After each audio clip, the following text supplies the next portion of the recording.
Hey everyone, welcome back to the channel. If you're here, you're probably looking to delete your Temu account in 2025, and I'm here to guide you through it step by step.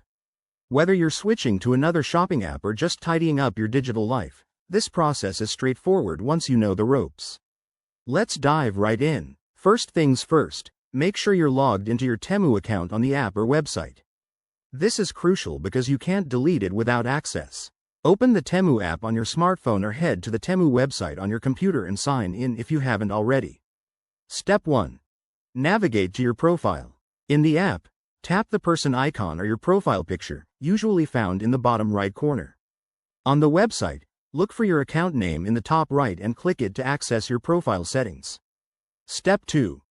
Once in your profile, find the Settings or Account Settings option.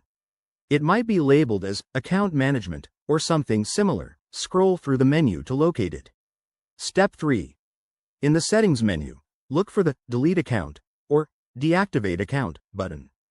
Temu might prompt you with a warning about what you'll lose, like your purchase history or saved items, so take a moment to read that. Step 4. Click on Delete Account and follow the on-screen instructions. You'll likely need to enter your password for security, and Temu may send a confirmation email or code to verify it's really you. Make sure to check your email inbox quickly. Step 5. Confirm the deletion. Once you do, your account will be permanently removed. Remember, this action is irreversible, so if you have any ongoing orders or wish lists, handle those first to avoid regrets. A quick tip. Before you proceed, download any important data from your account, like order receipts, just in case. And if you're deleting because of privacy concerns, that's smart. Always prioritize your online security. There you have it, folks. You've successfully deleted your Temu account in 2025.